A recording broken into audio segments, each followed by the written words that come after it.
Several meters beneath the restless waters off western France, archaeologists have uncovered the remains of a monumental stone construction that forces a fundamental rethink of Europe's prehistoric coastlines.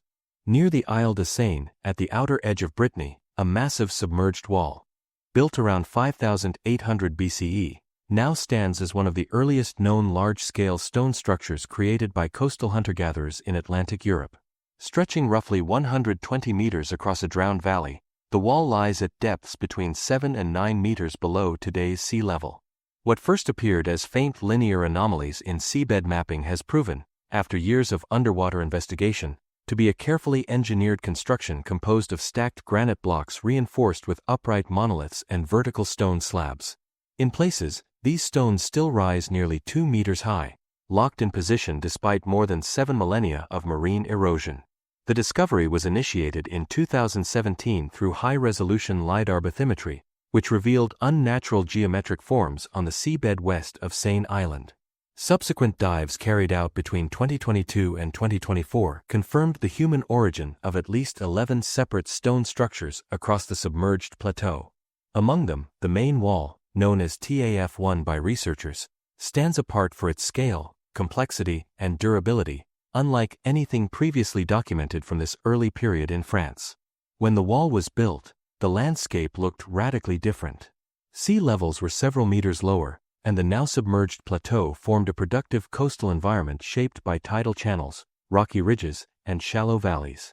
Archaeologists place the construction firmly within the transition from the late Mesolithic to the early Neolithic, a time when communities across Europe were beginning to experiment with new ways of organizing labor, resources, and territory.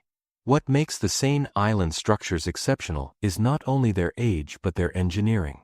The main wall is reinforced by more than 60 upright monoliths, arranged in parallel rows and anchored deeply into the bedrock. Between them, builders inserted vertical slabs and filled the structure with angular granite blocks, creating a broad, asymmetrical barrier designed to withstand powerful tidal currents and Atlantic swells. Some nearby structures follow similar principles, while others consist of narrower stone alignments made from smaller blocks. Researchers believe that at least part of this submerged complex functioned as fish weirs, stone traps designed to funnel and capture fish with the rhythm of the tides. Such installations are known elsewhere in prehistoric Europe, but the Seine Island examples are larger, deeper, and architecturally more sophisticated than most previously recorded.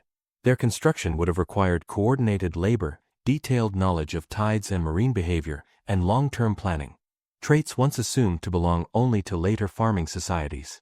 Yet the sheer mass of the largest walls raises additional questions.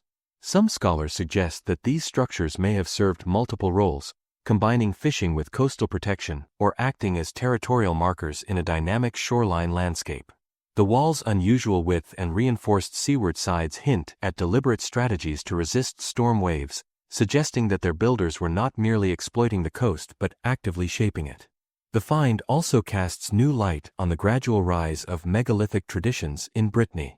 The iconic standing stones and monumental tombs that would later define the region appear centuries after these submerged constructions were built. In this sense, the walls off Seine Island may represent an architectural precursor, a forgotten chapter in the long development of stone building along Europe's Atlantic facade. Local folklore adds an evocative layer to the discovery. Breton legends speak of a drowned land or lost settlement beyond the Bay of Douarnenez, swallowed by the sea in ancient times.